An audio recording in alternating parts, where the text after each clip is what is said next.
Yeah, and I thought to myself, maybe she's had some.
Water, please, and some kind of a marker so I can sign it. Water and Margaret. Water and marker.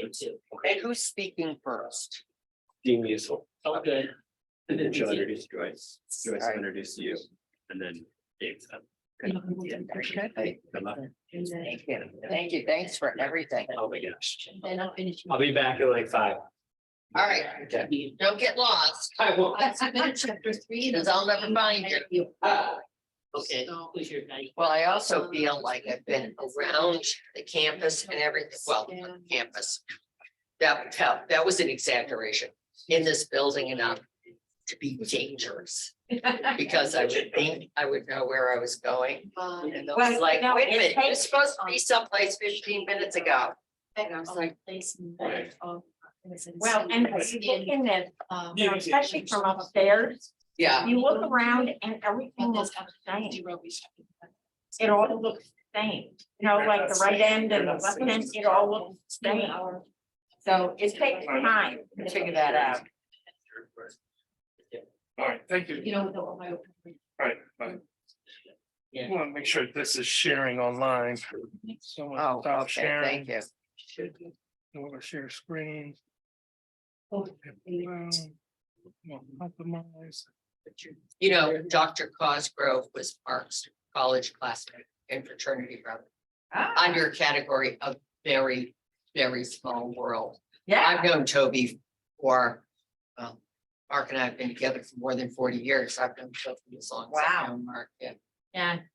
It is a small world. it's a very small world. And he said to me when I saw him in June at their college reunion, and he said, well, I'll come over and give you a tour of the health science building. I was like, well, it was very nice of him to offer to do that. I was like, I have friends too. I've been Only there, kidding. I know them. Yeah, I hadn't been in the building yet though. And because when there was like the Shaughnessy Leadership Academy, kind of that big opening in May of last year, I was getting over COVID. Oh, yeah. So, yeah, so I think by the letter of the law, I could have been here, but I was like, Yeah, no, you don't want to do that. oh God, it felt rotten.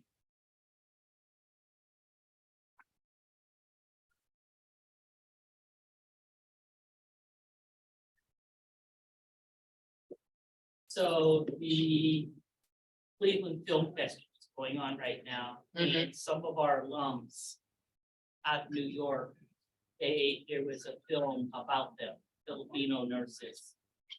I And saw that.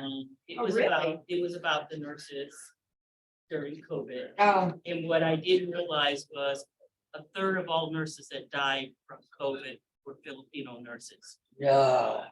really? In the States, in US. Yep. Wow.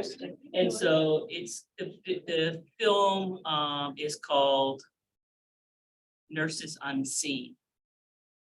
And it was just heart-wrenching because they focused on a couple of people that their children or their coworkers told the story of what wonderful nurses they were and the impact they had and how they were told they didn't have to wear masks originally.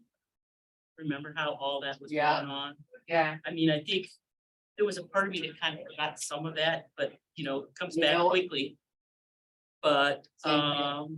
and then how when they were supposed to wear masks, they didn't have N95s, they had other masks. I mean, there was a woman in the audience that was just bawling. Because it was just gut wrenching to listen to people tell their story. And, you know, it went into a little bit of history of Filipino nurses and how they are educated when they come to the Hello. United States. Welcome. Oh, how are you? Good to see you. So if you can see, I mean, it'll be, I'm sure, on some other opportunity to see it. I actually looked into that. because I was driving. Oh, okay. But I wasn't, I think it was showing it like Monday morning, it was 11 or something like that. And I was literally here. So it was very good. These are my colleagues. Are they really? Oh, how wonderful. Very good to see you. And I'm able to meet you. You know Lydia? I don't, You know but I that- can't speak that, so. I'm Becky Pat. I've been here. So probably, yeah. And she's doing previous individual things that I've read about that I've liked. She's doing previous years. Oh. We're strategy. Line has to. Oh, yeah. To catch some that I didn't see. And. Yeah, even. Yeah, they send me emails. Well, it's not. No, it's okay.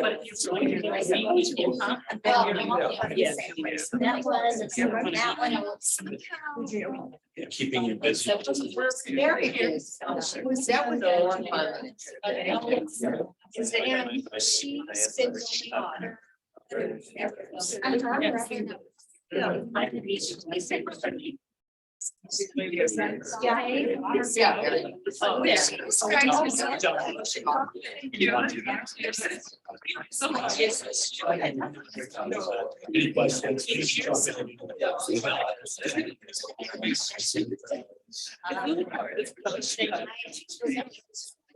Yeah.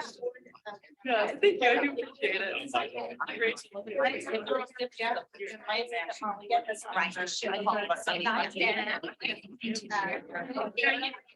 You know.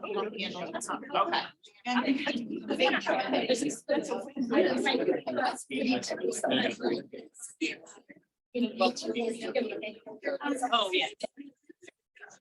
So. I'm kind of excited about it. So, yeah, you also have a person that was to go. But now there's it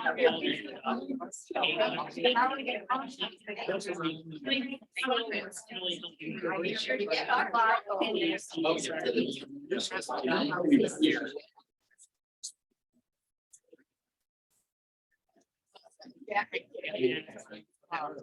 great.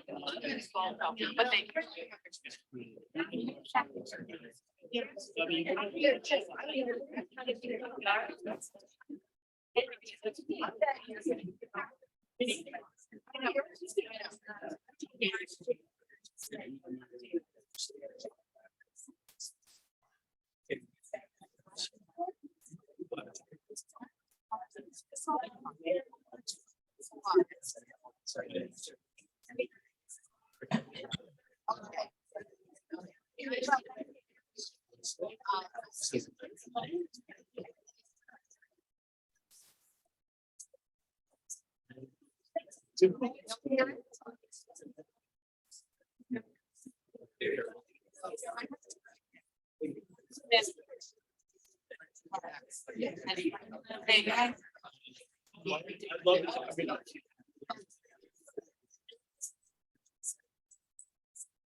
Yeah.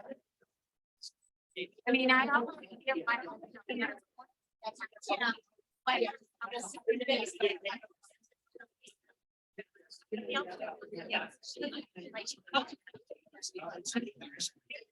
You know.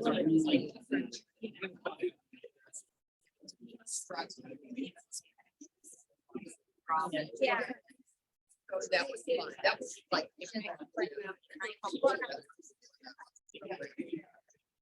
That's what I thought it was on.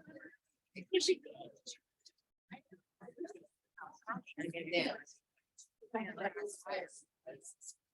Right.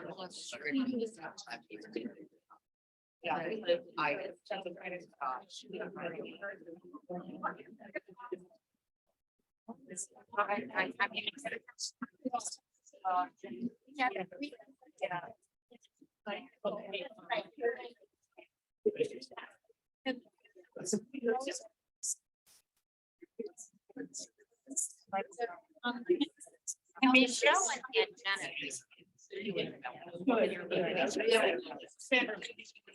yeah, just stand it out. Good afternoon, everyone. Thank you for coming out on this rainy Wednesday afternoon. Isn't that the way it goes? I'm Carol Musil, and I'm the Dean of the Francis Payne Bolton School of Nursing. And I'd like to welcome all of you to this very special lecture that is part of the School of Nursing centennial events. But most importantly, it's a collaboration between the Veale Center for Entrepreneurship and the Marion K. Shaughnessy Nurse Leadership Academy. So at this point, I would like to welcome Dr. Joyce Fitzpatrick, who is the inaugural director of the Marion K. Shaughnessy Nurse Leadership Academy and the Elizabeth Brooks Ford Professor. And she will introduce our guest speaker and who is also our entrepreneur in residence. So Joyce.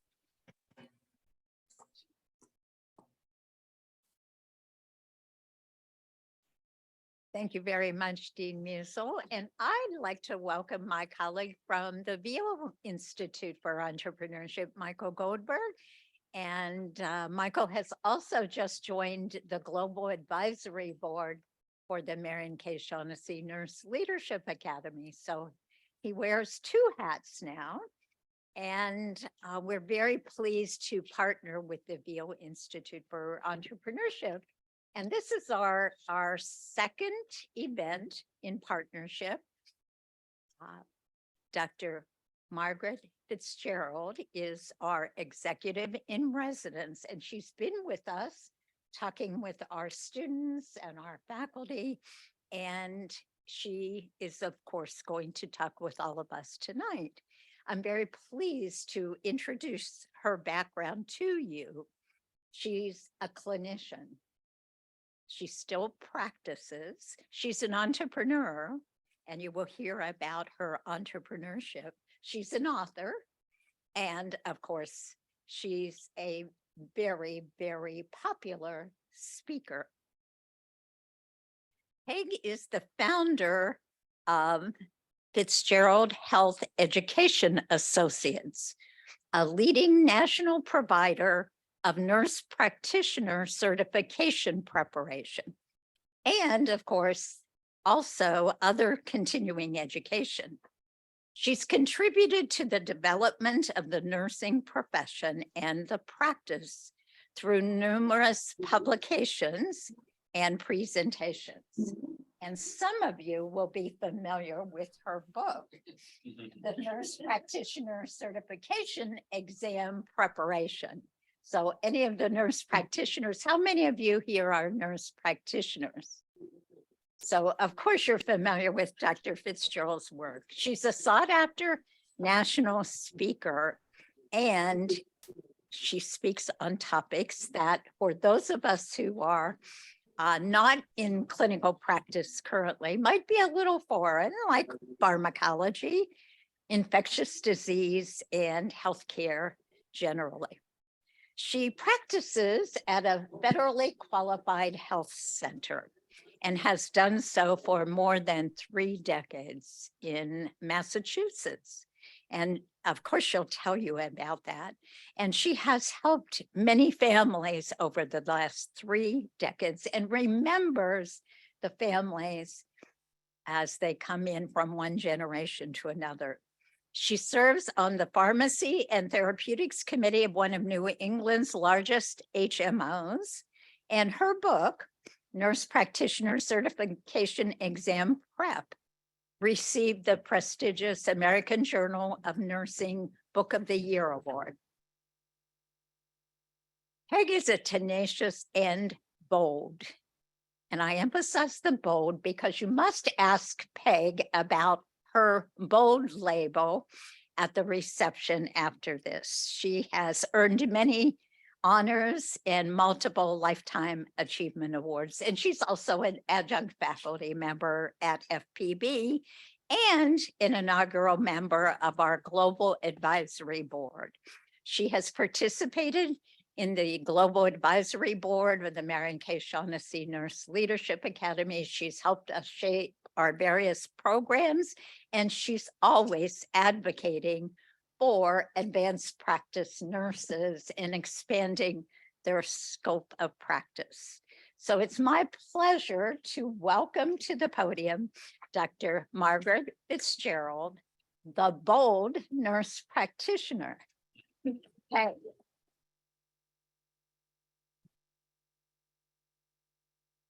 Thank you. Thank you so much. It is such an honor to be here. And I'm from Boston, so I'm not put off one bit by the weather because guess where this weather is going to be in a day or two. Thank you so very much. Yes. So those of us who live places where spring comes a little later, we can't criticize one another's weather, right? Right. So we're cool on that one. Thank you. This has been like a whirlwind being here this week. I only arrived on Monday and it's been one wonderful meeting.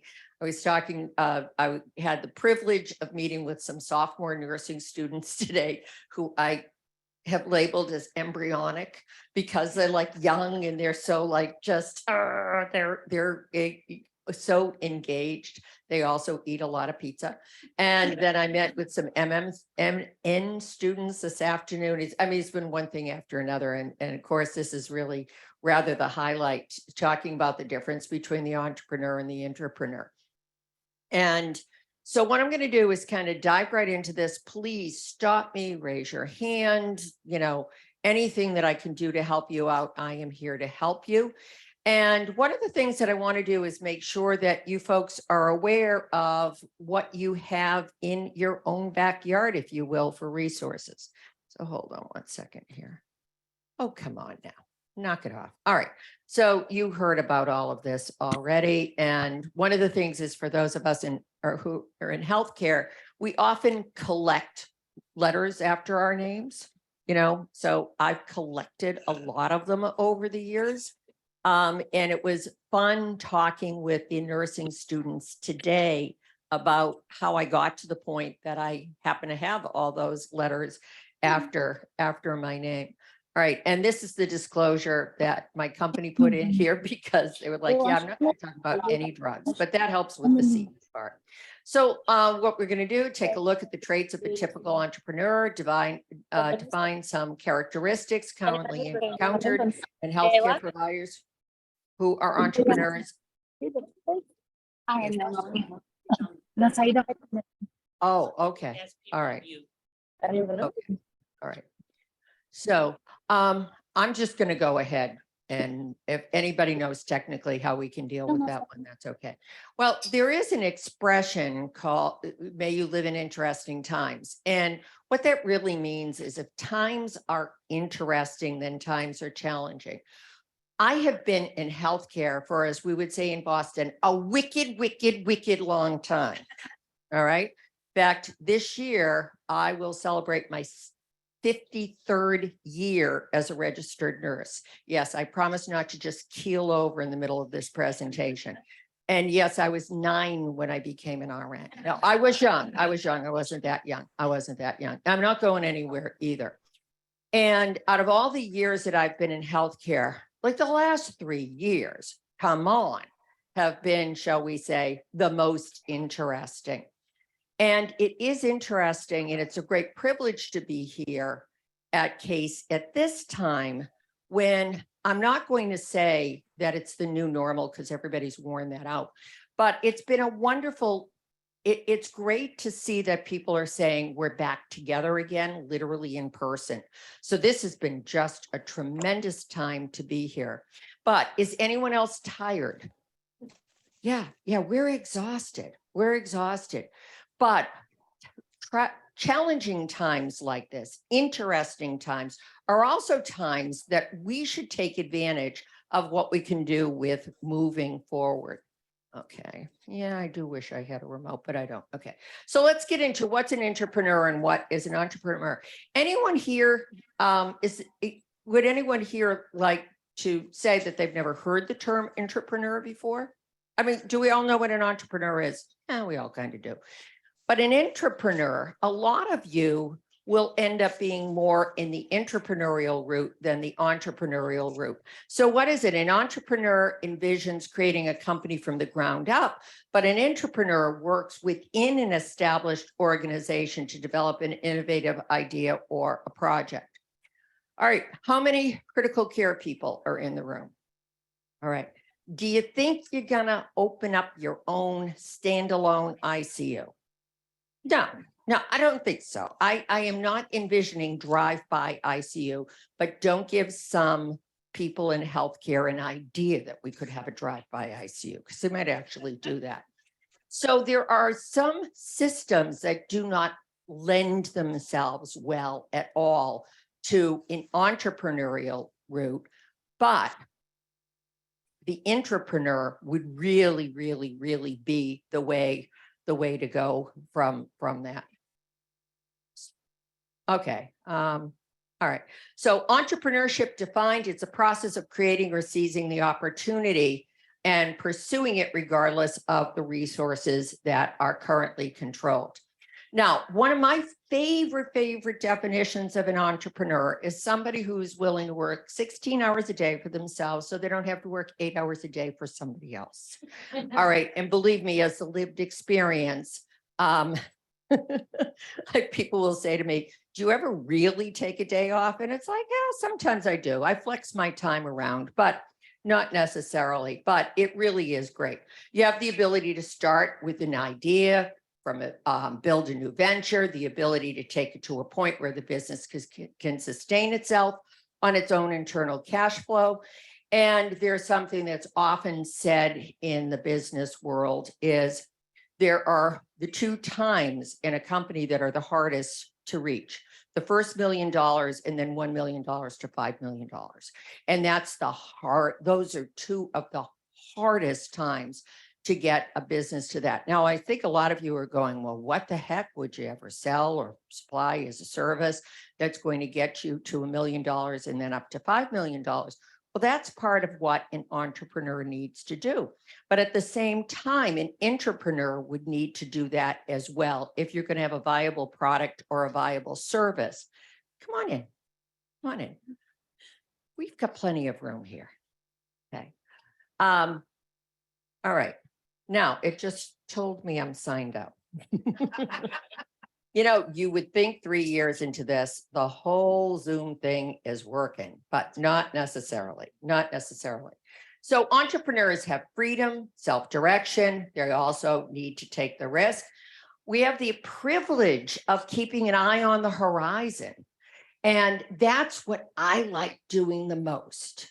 That's what I love about being an entrepreneur. What's next? What product are we going to develop next? What direction are we going in next? I like novelty. I'm a family nurse practitioner. In my practice, not long ago, I walked in and we have pods of 4 exam rooms. I'm using the 2 exam rooms on this side. I walked in, I saw a 90-hour-old baby, finished that visit and walked into the next exam room, and I saw a 90-year-old patient. Okay. And first of all, I was so stunned with thinking what a privilege it is to do this kind of work. And I've seen both families for many, many, many years. And also reflecting on the differences in the trajectory of the life of the 90-hour-old versus the 90-year-old person just really, really, really struck me. I love that novelty, that being adept at going from one thing that really looks quite disparate to another. And there are other people that are like, bring me the kids to take care of. the older adults to take care of, people with cancer. I don't want to do anything other than that. That would work for some people. It would not work for me. It would not work for me. But novelty is something you have to adore if you want to attempt to do an entrepreneurial venture. You really do. Because even though in healthcare in the general rule, no two days are identical, on the other hand, what you have to do is to be able to tolerate the difference between one thing and another. The thrill of developing employment, advancement opportunities for others. One of the many, many letters after my name is Certified Speaking Professional. And I joined the Global Speakers Federation probably 35 years ago, and I'm the first and only one of 2 nurse practitioners who has earned the Certified Speaking Professional credential from them.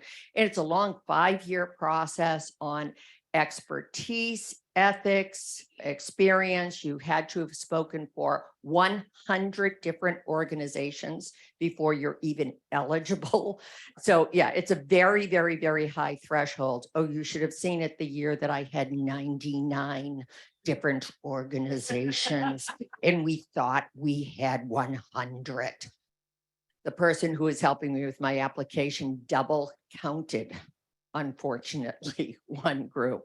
And she said, maybe we can get away with it. And I went like, ethics, that's one of the things that they're looking for. There's always next year. And it went through. The other, and in my speaking world, the majority of people who I deal with in the speaking world have what are called speaking practices. They are the product. They are the face of the company. They are the one doing all the work. So that's great.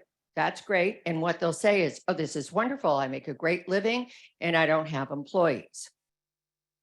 This is one of the first things I want to plant in your head. What's the resale value of a solo person company that they are the product? What do you think that's worth on the market? Maybe somebody will pay for your database, but that's it. That's it. You've got no resale value. And that's one of the things that you have to think from day one is create something that someday you can sell to somebody else. Because that's when the real money comes in, to be honest with you. The other part we'll hear quite often from my friends in the speaking world is 30 employees. Oh, that's awful. And I'll say, no, that's wonderful. We have created opportunity for 30 people. At least 8 of the people who have worked for our company for a number of years are the first people in their families to own their own home. Okay, how did we do that? We brought in financial planners. Okay, because we want to see them have really reap very, very well the benefits of being with the company. They work hard, don't get me wrong, but they are very, and I'm not going to say they're, quote, well taken care of. They are appropriately reimbursed for their work, and they are given the resources they need to do with the work, and they get dental insurance and all these other things that a lot of other smaller companies don't do, because we believe in doing this and being able to see how people have thrived with our company. So I don't look at this as a burden to have employees. The tough part is you have to keep generating the income to keep the employees. Oh, details. But that's what will also continue to give you direction.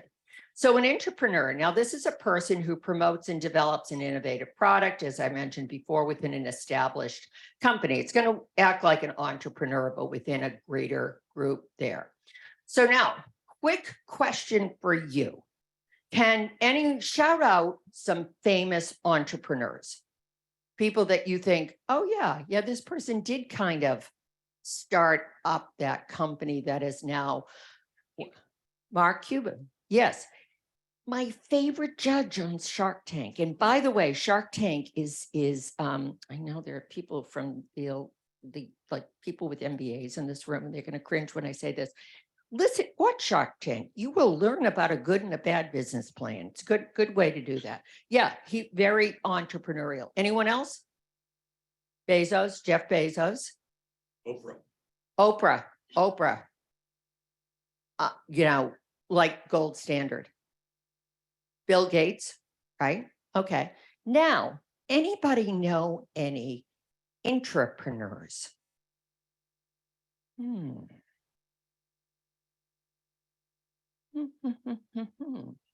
No, but I do want to introduce you to one. Richard Montanez started at Frito-Lay as a custodian. Grew up in a migrant farming family. Okay. Worked for Frito-Lay. And while he was there, was as a custodian, then he kind of worked his way up in the ranks. And he also envisioned himself at some time selling products for Frito-Lay. And if you've ever been in like a convenience store or something, and you'll see somebody come in from outside who's, you know, putting the bags of the Doritos and the Cheetos, the members of the Edo food group on the shelves. And a lot of times what they are, they're employees of like Frito-Lay or whatever kind of the snack food this was. So I want you to envision you as two things. So fast forward, he started as custodian. He ended up as the vice president of cultural sales, right? So I want you to envision yourself not only as Richard, but also his boss. His boss threw out a challenge and said, think of yourself like the CEO of the company and come up with a new product. We need a new product. Well, Richard had also extended himself and talked to some of the salespeople, and he was saying, we don't have a spicy enough Cheeto. Now, I did not realize there was not a spicy enough Cheeto, okay? But he was the one that came up with the flaming hot crunchy Cheeto, which is Frito-Lay's #1 selling product. Number one. So a couple of things. First, think of yourself as Richard rather than deciding, I've got a perfectly fine job, because he did. He had a perfectly fine job, but envisioning himself at another level and then being bold enough to go out there and say, I am going to propose this. And I'm going to say that this is what I think will sell. And then he saw it through and he eventually became the vice president for cultural sales for Frito-Lay. By the way, best selling product they have. So what are you going to be? Are you going to be an entrepreneur or are you going to be an entrepreneur? And by the way, being an entrepreneur is a tremendously great proving ground for being an entrepreneur. I was a critical care nurse manager back when a year or two ago. It was quite a while ago. Obviously, it was before I became a nurse practitioner. And what I did was I took over a highly distressed critical care nursing unit that had lost its nurse manager. She was removed for cause. Trust me, we'll just leave it at that. And it was a unit that had if there was something that could be bad, it was at the top of the list. And if there was something that could be good, it was at the bottom of the list. It had the most med errors, the most this, the most that. It was a nightmare, And I decided, well, what the heck? I like a challenge. Come join us. I like a challenge. Let's give this a try. And what I did was really develop an entrepreneurial program within the hospital on a way of delivering nursing care and that type of thing. And we went in less than a year from being, if they're the lowest in med errors, the highest in patient satisfaction, stopped the hemorrhage of staff because the staff would just come there and it was so awful to work there. I didn't want to work there and I ran the place. You know, it was bad. And I also developed a system while I was there of communication with the staff. And I threw the gauntlet out to them and I said, here's the deal. I want to hear from you. I can't see everything. I can't fix everything. You come to me, tell me what you're doing for workarounds. Tell me what you see you can't even do a workaround on, and this is a real problem. But I also want you to come to me with a suggestion for how we can fix it, and we'll work together. We will do that. We will do that. So got the place all turned around. And then what I discovered was that was about three to 4 years later, I was a little bored. Everything was like smooth sailing. I needed to do something else. So the sophomore nursing students I was talking to today, I said, think of your career in 3 to 5 year cycles. And so that was about time for me to do something else. And I convinced the hospital to hire me on to create this regional critical care education consortium, which still exists to this day. I'm very, very, very proud of the work we did back at that time. And so when you're thinking like an entrepreneur and an entrepreneur, one of the first pieces of advice I would give you is if you're in healthcare, yeah, you're going to be on the clinical side of the table, but you have to be on the business side of the table too. And that is one reason why when I became a nurse practitioner, I was new to becoming a nurse practitioner, but I was an experienced leader who had always made sure I was on the business side of the table. And therefore, right out of school, I had a split position between leadership, which was I was adept at and helped open up a new clinic, but also the clinical side, which was a little interesting because I was a brand new NP, and that's a little unnerving situation to be. Think of what is the unique product you bring to the marketplace, you bring to the workplace. What is it you do a little bit differently than anyone else who has a similar role? That could be where you will make your mark as an entrepreneur or an entrepreneur. Can anyone think or feel like sharing something that you think there's something that I do that's a little bit different than anyone else I know in my line of work? And that you think it's your special sauce? Yes. I'm Jen Vanek. I'm a community health nurse and I own Reliable Nurse Foot Care. So it's preventive foot health. Good for you. Assessment, intervention, education, and triage. Good for you. Good for you. And so desperately needed. Yes. So desperately needed. And by the way, community health nurses make the best nurse practitioners. They That's do. another goal. Yeah. Yeah. Think about it. Think about it there. And you're at a great place to go to school. Anyone else? Okay. And how long have you been in business? 7 years. 7. On 7 years. Okay. And how many people in your company? Right now. Okay. That's why I'm here. Okay. Franchise anyone? No. I mean, you are on to something with this. You are.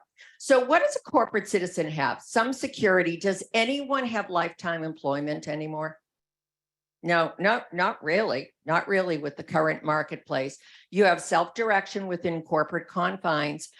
Some risk. Will the business continue to exist? You know, businesses go under or businesses get sold. You could have a benefits package. Are you already an entrepreneur and an entrepreneur? Have what you've done in your work created jobs for others? And if you have, one of the things to consider is make sure you take credit for that. You might want to stay within corporate world for the rest of your career. That's great. But make sure you take credit for that. A lot of times we don't look at that and say, well, because of this work that I did, 4 more people got jobs and the income of the organization increased. Have you developed a brand of healthcare that's uniquely yours? Do you have a product line that's sustainable, a product line that you could sell, an in-house product line that was successful? And one of the things that I try to find out about that entrepreneur was, did he get a bonus for developing flaming hot Cheetos or whatever they are? And I couldn't really find that, but I did find out his current net worth is $2 million. So I think he did okay at some point, right? Here's an example of an entrepreneur to an entrepreneur. a couple of, I know more than one acute care RN, acute care nurse practitioner who revamped services within an ICU. So that was an entrepreneurial project, okay? And then left the hospital, started up a consulting company as an entrepreneur to help other agencies do that. So that can be really, really, really, really helpful, is going from entrepreneur to entrepreneur. So not everybody will think this is a good idea. You have a perfectly good job. So Dr. Fitzpatrick talked about bold, right? And she heard me say this. The year we figured out that the company was generating enough income to support our family. And by then my husband had gotten involved with the company too. And my husband has an MBA. So that came in very handy. But the year I decided to leave my full-time faculty position, because at that point I was full-time faculty, part-time clinician. The year that I decided to do that, I decided to do that in October. I was going to stay through the end of the academic year because we were going up for accreditation, and I could not do that to anyone. I was like, all the academics in the room, you're going like, yeah, no, you can't do that. You can't do that to anybody. And I knew it would just leave two very, very dear friends of mine who were my trusted colleagues. I knew it would leave them out in the cold. They'd be a mess. So I said, okay, I know I'm going to leave at the end of the academic year, which the program that I taught in was actually the end of June. Then I'm going to leave. And then I started having recurrent dreams of my grandmother from Ireland, who adored me. I'm named for her. She died when I was 10 years old. And the worst thing my grandmother from Ireland could ever say about you was you were bold. You were bold, because that just meant you were way too full of yourself. All right. And the month of October, I swear I had the same dream about 25 nights in a row of me sitting across the kitchen table in my grandmother's 4th floor walk-up apartment that did not have hot water unless you boiled it in the kettle on the stove, and my grandmother looking at me and going, "You bold thing. Who do you think you are leaving that job? You've got a perfectly good job, you bold thing." And I was like on the other side of the table in my dream going, "But Nana, I'll be fine. I'll be fine." So if you attempt in an entrepreneurial type of a venture, not everybody's going to think this is a good idea. They're really not. And a lot of times what you have to do is drown it out. Now, this is something I do a lot of work. I call it micro mentee. And I'm like, right now I could pick up my phone and point out to you about 6 or 7 different people in healthcare who I check in, check out with on a regular basis. And as time goes on, then I bring on a few more micro mentees, but I also attempt to do some mentoring via social media, which, trust me, that can get a little sticky. But this was a recent, actually was a Facebook post. He wants me to actively work in administrative responsibilities such as organizing referrals, clinic flow, referral analysis, feedback from referring physicians. He wants me to be involved in supervising the marketing department in terms of social media outreach. This happens to be an NP. The question is it normal for an NP to do all of this? Well, what do you think? The answer is no, it's actually not normal. And I'm thinking this person's being asked to do the work of maybe 3 or 4 different people. Is it something which is good, or do I need to talk to him? And so what percentage out of the 500 plus responses were negative, as in do not do this? What do you think? 20, 40, 60, 80, or close to 100? It was close to 100. It really was. There was hardly anybody who thought this was a good idea. But this is the way, this was my response, thinking from the entrepreneurial mindset. A couple of different ways of looking at this. course, this is work outside the exam room scope that typically is not the focus of the NP, or say no. Or this is an opportunity to bring up the level and scope of this practice in a mating leadership opportunity that will make your resume shine and open many other doors. So that was my spin on it. But the other thing was a little bit of advice on monetizing it. All right. Just don't have this heaped on you on top of everything else. So what are some of the characteristics of entrepreneurs and intrapreneurs? This is one of my favorites from the Psychological Price of Entrepreneurship, an article that was in Inc. a few years ago. It's like a man riding a lion, and the people think this guy's brave, and he's thinking, how the hell did I get on the lion, and how do I keep from getting eaten? Yeah, so that's, you know, another way of looking at entrepreneurship. So are you cut out for this? Are you a self-starter? Are you good at defining problems, developing solutions, direct others to do the same? If anybody says to me, I want to open my own business because I want to be my own boss, I'm like, oh, no, that's like bottom of the list for the things, because now that's not enough of a reason to want to go open up your own company. Do you have a high level of interpersonal skills? Again, you will often hear that certain entrepreneurs are very unfriendly or things like that. But one of the characteristics of entrepreneurs, most successful entrepreneurs, is they generally like most people they meet. Okay. I love everybody.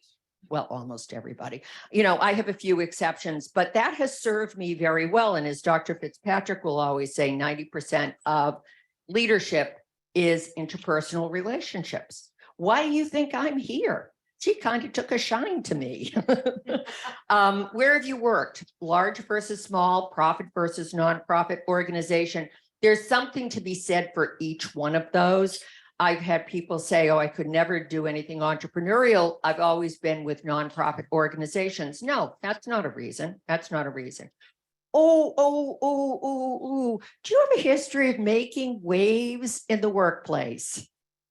Anyone else had a boss with a big smile on his or her face when you walked out the door? Oh, yeah. One of the people that I worked for, I swear she's still in her office doing the happy dance. And I was good at making waves, but what I also was really good at was proposing solutions. So I didn't feel it was a problem. But anyway, we parted we parted well. Have you ever been dismissed for not fitting in with corporate culture? By the way, many of you in this room will be counseling students or others who are getting ready for interviewing for jobs, and maybe they've left a position and they're going someplace else. Please, for the love of all that is good in the world, don't tell people to say in an interview, I left because it wasn't a good fit. Please, why does anyone think that's a good thing to say about why you left a position? Okay, because what the next thing that's going to come into my mind is, what makes you think you'll fit here? What makes you think you'll fit here? Tell me what the problem was. But people use that a lot. So just keep that in mind. Why do you want to do this? Do you want the prestige of owning your own company? Again, that'd be real low on the list. Finances will pay off over time. But I will be very candid, from leaving employment to the first 5 years of our company, our household income went down considerably. The first year it went down by about 75%. It picked up after that, but it was not a lot of fun. I was like, why did I quit my day job? I already mentioned the thing about being your own boss. So this is the Big Five Ocean model of approaches towards defining personality. And so I'm going to go over this quickly here. One of them is openness to experience. And you need to be looking at this. And if you're saying, why is she going over this? I'm going to define the difference between a manager and an entrepreneur by this model. Conscientiousness, describe the impulse control that facilitates task and goal-oriented behavior. In other words, those are positive attributes. Extroversion, really, really, really helpful. Agreeableness, traits such as altruism, tender-mindedness, trust and modesty, neuroticism. Yes, it's good to be neurotic. Contrast with emotional stability and even tempered with negative emotionality, such as feeling anxious, nervous, or sad. So when you look at entrepreneurs versus managers, and I'm going to give you a citation for this article. Entrepreneurs are more likely to be positive O, the openness to new experience. Positive C, really conscientious, similar in extroversion to managers, tend to be less agreeable than managers, but also less neurotic. So it gives you an idea of what we're looking at when we're comparing people who have been managers to people who end up being entrepreneurs. So a reference for that is from Harvard Business School, so hbs.edu. It's easy enough to find. Business plan. Remember, well, what happened here? I had an interesting path to completing my doctoral studies at Case. I actually developed a business plan here to expand the company from something regional to something national. And in the interim, left Case for a number of years. For anybody who's in a Case DNP program, I'm probably one of the reasons why you get stamped with an expired by date when you walk in the door. It's a good possibility that I was part of that, but I did make it through. And in the class that included developing a business plan, I developed the business plan from taking just this little regional couple of times a year, a few courses a year, to a national model of providing NP certification review. My capstone project evaluated the NP review market. I graduated in 2006 at 3 different intervals. And the last 2 intervals were from the year 2000 to the year 2005, the year before I graduated, because obviously I had to have this written before I could graduate. And what happened was, again in 1996, there were 3 companies that offered NP review. By 2000, there were 10 companies, and then it shrank back to, in 2005, 3,000 companies. I'm sorry, 3 companies, not 3,000, 3 companies, and Fitzgerald Health clearly being the industry leader there. And my theoretical framework was competitive survivorship and what the characteristics are of companies that survived when other companies did not. And one of the characteristics of starting up an education company, regardless of what line of work it's in, there's a pretty low bar to entering, because you don't need to build a factory. You don't make widgets, and even now it's easier now than it would be from when we were starting, because we were handling a lot more physical product back then than we do now, because so much is delivered electronically. So that's why 10 organizations attempted it, but then they shrank back. It shrank back to 2, 3. And really now there's probably, keep saying to folks at the company, this feels a lot more like 2000 than any other time, because there are now probably like 10 companies back doing NP review. So there are a whole bunch of them. But why have we withstood the test of time? Part of that was a really solid business plan that I still could refer back to. And remember, this is a roadmap, living document, projects about 3 to 5 years ahead, outlines the route for a company intends to take to grow revenues. Don't ever include a business plan, an explanation of why one project over another, or asking permission to do this. And this is something a friend of mine who's an entrepreneur said. I decided to branch out on my own when I discovered I found it easier to say I'm sorry than it was to hear no.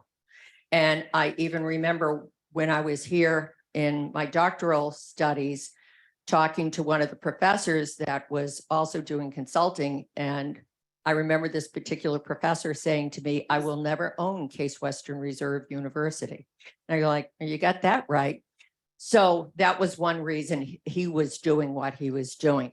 Small business, SBA.gov has a great kind of a way of walking you through developing a business plan. Entrepreneur.com, really just go to their website and type in business plan. You can get a great template there. What I hear from healthcare entrepreneurs, just what you're saying here, is finding, the reality is the majority of people, and I know you're not all healthcare providers, but the majority of people who are in healthcare, which is where my world is, what they're looking to do is to develop services that are not paid for by insurance. Because insurance, yes, we need to have it. But there are huge gaps in what kind of what is available in insurance. And so case managers, health educations, aesthetics, that's one of the biggest things these days, is opening up practices for Botox and filler and all that other good kind of stuff. Elder care for families whose loved ones are geographically distanced. There are pockets of that kind of care across the country. I could see this as a franchise in a nanosecond to have local hires. I don't know how to start a franchise, but I bet you could figure out how to do that. And getting paid cash for services, commitment to people in need, and doing well while doing good. So a few things, and I always have to include Mark in this. Mark is my husband. And like I said before, develop multiple product lines so one will support the company while others are less active. Leadership includes philanthropy. Keep in mind how you got where you are. Be generous alums. As you are able, contribute to your community. Creating employment for others is a tremendous joy. It also can be a great burden. It's a general rule in business that once a business has double number of customers, double number of income, whatever it is in essence a new business. Stop and look and say, all right, this plan worked when we were at 50% where we are now. Do we need to look in a different direction? Do we need to tighten up different things? I can't say this strongly enough. If I was to roll back the clock, the company would not have my last name in it. But do not develop a business that's not dependent on the work or the identity of only one person. And people will say this to me on a regular basis. I go to your website, I can't find you. And I was like, mission accomplished. Because there are 30 people who speak for the company. 30 people, not just me. Not just me. At one time, it was just me. But very quickly, we expanded from that. From day one, develop a company that you're going to have the ability to sell. Yes, but I want to take care of patients. That's what a lot of you are probably thinking here, because most of you are healthcare providers. Remember social entrepreneurship, and what business entrepreneurs are to the economy, social entrepreneurs are to social change. They're driven, creative individuals who question the status quo, exploit new opportunities, refuse to give up, and remake the world for the better. I was over at the Veale Center yesterday, and they were talking about their desire to do more social entrepreneurship. And that's something that you need to keep in mind, because we can do well by doing good at the same time. There's nothing wrong with doing something along those lines, and they have some activities there. So a few things. It's easy to forget when you've got a resource like a world-class university, like Case Western Reserve, in your own backyard. You know about it. You're sitting here right now, right? I'm from Boston. You might have heard there's a university or two in Boston, and people were stunned when I said, I'm going to Cleveland to do doctoral studies. And there were a few things. I could have gone to a school that was a little less expensive. Yes, I could have. But I wanted to go to a school, first of all, it was the earlier days of the DNP. So that was part of it. I also wanted to go to a school with a global reputation, not just national, but I wanted a global reputation because I have done some international work, which has been just mind-blowing. And I want you to remember as you sit here on campus that think beyond the possible. If you look at CASE's logo, you're going to see CASE's logo, and right underneath that is think beyond the possible. So you've been charged with this since the first time you were associated with this great place. The Marion Shaughnessy Leadership Nursing Academy, many of you in this room are in nursing, leading health. This is a global resource right in your own backyard, global resource. Wonderful to take advantage of that as well, and really setting the stage for leadership and entrepreneurship. And it's a global hub for nurses to connect and share the best practices, ideas, and research in nursing leadership and patient-centered care. All good. Now, what about the Veale Institute? Now, the Veale Institute is really, it was great going over there yesterday because it's a community resource. And as you go through the building, the first floor is a community floor, and then you go up. And it's 50,000 square feet, Michael? Yeah, it's gigantic. They used to store horse carriages or buggies or something like that in it. The building's more than 100 years old, and it's been beautifully restored. Very innovative on what can be done there. But they provide hands-on experiences to elevate the role of entrepreneurship on campus through education, research, resources for students, faculty, alum, and staff. Here's something else. The health sciences people don't spend as much time at the Veale Institute as the engineers. It's not that they don't want you over there. Trust me on that one. They want you over there. And, you know, Dr. Goldberg is here. That in and of itself speaks volumes. So what you need to do is remember the resources that are available right here throughout the CASE ecosystem, if you will, are tremendous and are a great place to start and should not be forgotten. Okay, I'm triggering somebody's recording over there.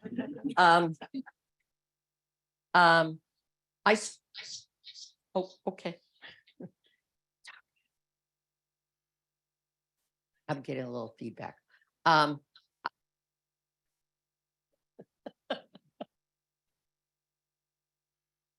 Okay, we're all set now. All right. I started off saying, may you live in interesting times. And that's only part of, it's a 3-part expression, if you will. May you live in interesting times. The second part is, may you come to the attention of those in authority. And then the very, very last part of this is, may you find what you seek. I wish you all well. Hopefully got a little planted seed in there of thinking about what your entrepreneurial or your entrepreneurial journey will be. It's been a great honor to share this space with you tonight. Thank you.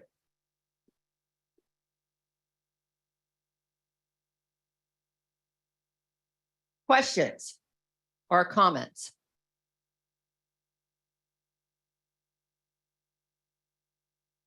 Yes. So in healthcare today, we need more intrapreneurs in healthcare organizations. We certainly do. Incentivize that for nurses at the front line. Have any ideas? Incentivize from reimbursement or to, all right. Part of it is There's financial reimbursement and then there's chronologic reimbursement, if you will. So let's say that you were RN, kind of top of your game clinical practice, working 3/12s a week, and you want to get involved in a leadership initiative or something like that. One of the first things that I would say is you need to buy back that time. You know, what you need to do is get some kind of relief from patient care. That's one of the first things to talk that needs to be done. And then sit down with whoever would be your contact on this and draw out a plan for what the end product will be of kind of a leadership opportunity, really, because what you can't be doing is just add on. And that's as often as not what happens. I've been doing some work with a big medical center who added on to one of their acute care NPs who was working 3/12s, which of course during COVID ended up being 3/14s a week. And they said, oh, by the way, we want you, we now have 22 acute care NPs and we need you to be their leader. And she came to me, she was about ready to croak because she was so overwhelmed because she took on this big administrative part. She's one of my little micro mentees there. And so what has ended up happening was she did get a minor pay boost. She actually really enjoyed the work, the leadership work, but she also got 8 hours a week to get it done. And I said, that's your start. And what you're going to do then is plan with them that you add on more NPs. You know how I was talking about once whatever you do doubled, you've got a new business. They were planning on hiring another 25 acute care NPs. I said, now your leadership work will have doubled. So therefore, you're going to get another X number of hours a week away from your clinical practice and another boost in what you're getting paid. Because otherwise, without that, she was going to walk.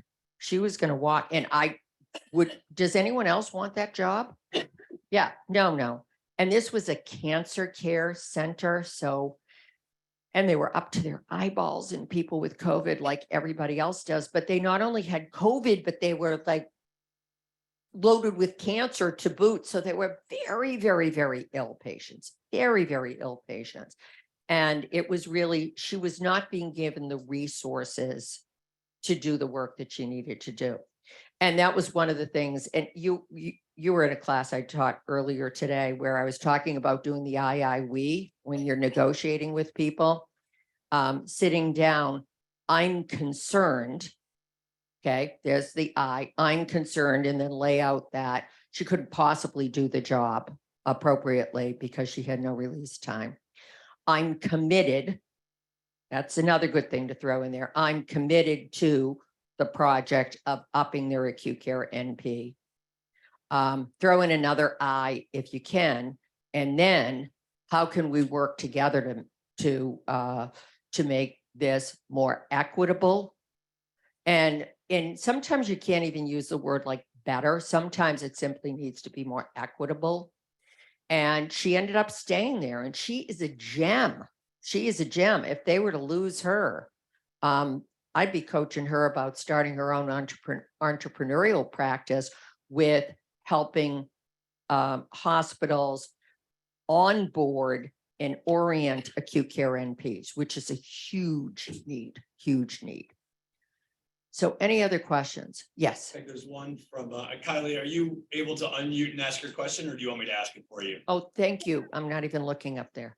And feel welcome to say pass if this isn't the best venue, but this was so exciting to me. I'd never heard of an entrepreneur, and I can see application for some of the work I'm doing with my lab. And so I was thinking about this for entrepreneurial work, particularly that happens in an academic setting. A lot of times when we're creating something, we're working with other collaborators within an institution, but also outside the institution.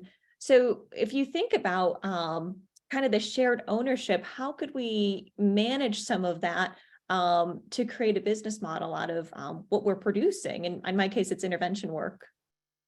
Okay, Michael, do you have anything to say about that? No, go for it. Yeah. Go for it. Well, this does get, it's one thing, I'm giving you one model of, yes, you need to talk to legal about it, because when you're developing a product within a larger organization, whether it's a university or whether it's a factory, like Richard Martinez does not own Flaming Hot Cheetos. Frito-Lay still owns that, right? So he didn't get to walk out with the product, but there are ways of monetizing it. And one of the things is that it like it is with anything else, do it ahead of time, and figure out how this is going to work out, because there have been many entrepreneurs who have developed products within an academic setting, and they've done good and they've done well. So well meaning financially, but then they did good for the university because the university benefited from it. I think the average person here is not going to start up a little pharmaceutical industry in their bathroom, and start playing around with molecules. You'd have to do that within the confines of a larger organization. Yes. Thank you. It was a great talk. Thank you. So piggybacking on the entrepreneurship and being in a really challenging economic climate, and so many people that would desire to pursue that entrepreneurship change processes within the organization, but that can also require, financial resources from the institution. And with everybody operating within this fragile economic climate and particularly in debt, can you comment on how to get buy-in from the organization to help improve those processes? Look at the numbers, because the numbers don't lie much. But if you can look at it from a viewpoint of just like a couple of things that come to mind very quickly, it costs a tremendous amount of money to replace in anything, a person who leaves the company. And in traveling nurses, that's a big one.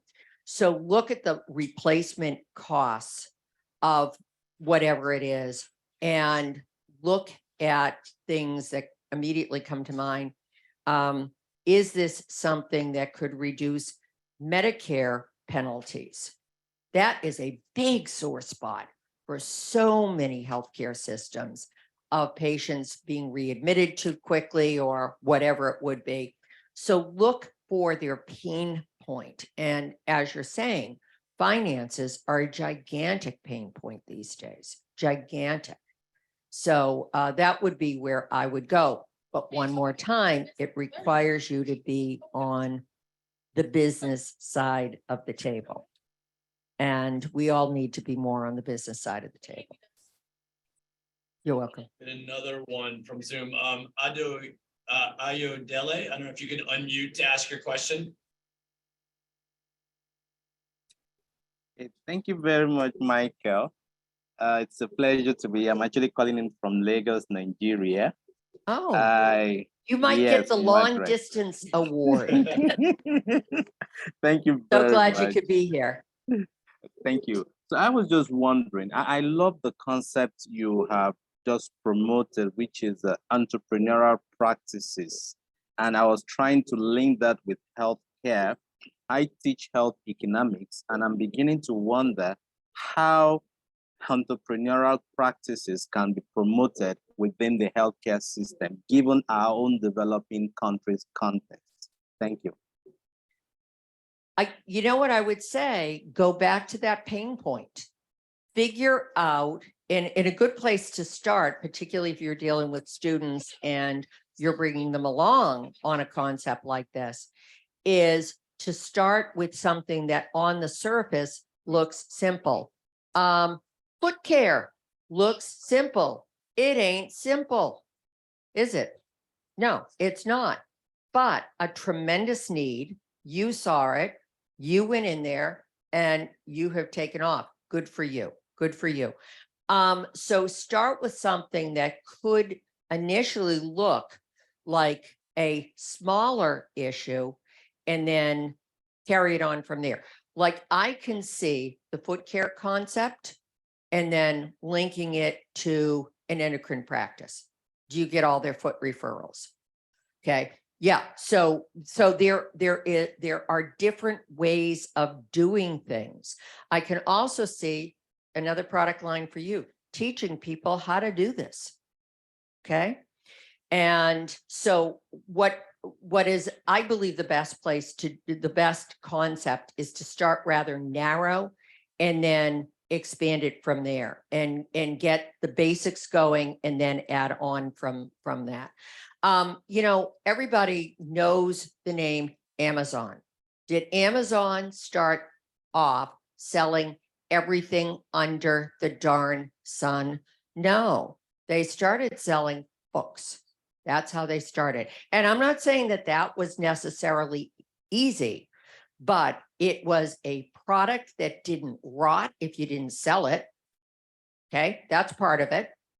That people liked and wanted, but a lot of times couldn't get to bookstores. They started simple. They started simple. And then as they appreciated what people wanted, they added on more and more to their product line. So there's something to be said for starting off pretty simple. We started off just NP review, just in person, just twice a year. That's how we started. And by the way, when COVID hit, that accelerated online learning by 5 to 10 years. It really did. So compared to pre-COVID, the company is 100% different than what it was prior to COVID, because we did so many in-person programs. We did 80 to 90 in-person programs per year. And now, I don't know, I think it's maybe a dozen. Any other questions? I don't mean to be ignoring the people on Zoom.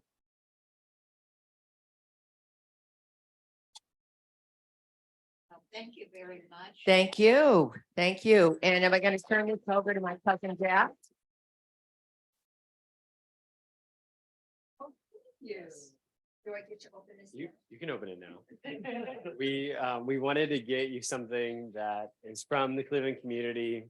There's an entrepreneurial business in Ohio City called the Glass Bubble Project. Maybe some of you have gone. So we liked it because it has Case Western colors, and thought that maybe you could put it on your desk and it would make you think of this day, mark this day. This day. Oh, Yeah. that's lovely. Thank you so much. It has the colors. It doesn't have think beyond the possible below it, but we know you have that down. Yeah. I got that down and I thought beyond the possible. Oh, look at this. Oh, this is beautiful. Thank you so very much. Thank you. Let's Yeah. all give her another round of applause. So we are actually going to head upstairs. There's a reception to follow this. And many of you know it's actually Francis Payne Bolton's 138th birthday. So we have a cake. It actually says happy 138th birthday. I had to clarify with Giant Eagle that she is no longer with us. Please do make your way upstairs, even if it's just for one appetizer, one drink, one piece of cake. And we do have some nurse practitioner certification books that were alluded to earlier today. So these are available. Dr. Fitzgerald will sign them. So please do stick around as well after.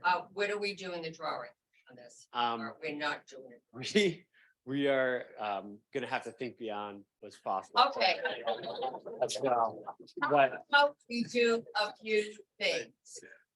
Is anyone right now actively working with, mentoring a person to become a nurse practitioner, or anybody who's in NP school right now? All right, which category do you go under? You pass that along. Thank you for doing that. All right, anyone have a micro mentee who's thinking about becoming an NP? All right. Anybody with anybody whose birthday is today? Okay, Francis Payne Bolton, we're sending one up to you. All right, what's another way? We have 3 more books. 4 more books. I ain't bringing these home. I have a student that I'm working with now that she's gonna be an NP or she's gonna take her exam. Excellent. Thank you so much. Excellent. Thank you, appreciate it. And I'd be happy to sign it. Thank you. Yeah, I also have a student. okay, all right. So student, go over here. Excellent.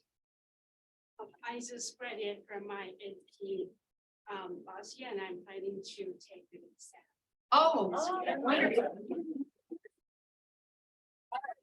And The last one, last. and you have a hand up. I'm presenting to NPs right now. Oh, here you go. And thank you for all the mentors and preceptors in this room. Wonderful. All right, and then we're going to, I'd be happy to sign these before we go upstairs and then, do they know where to go upstairs? Yes, so it's room 359, the Marion K. Shaughnessy Nurse Leadership Academy. So take a left out of here, there's elevators, or you can take the stairs as well. The final note is there is another event taking place tomorrow at 10 a.m. designed specifically for the FBB community. So it's called Follow Your Hunch. It will be with Dr. Fitzgerald and Dr. Shanina Knighton. We're going to be talking about, well, do either of you want to say anything about it? Dr. Knighton's here. Put her on the spot. Dr. Fitzgerald. Oh, no. They're tired of hearing of me. Hi, so I actually thought that it could have been shared by Mary, who's going to be our moderator, so Dr. Delansky. But it will be expanding upon some of the principles that Dr. Fitzgerald talked about today. And how do you really think about your ideas as well as different things that you are pursuing? And how do you think about them thoughtfully and move them forward? Perfect. Dr. Delansky, you want to? She did it. Yeah. You brought it home. You brought it home. It's nice to see you in person. What was that? That'd be available via Zoom. We will have Zoom open and available. Yes. Yeah. All right, everyone. Well, thank you for coming out. We do hope to see you upstairs and have a great evening. Let's have a great evening. Thank you.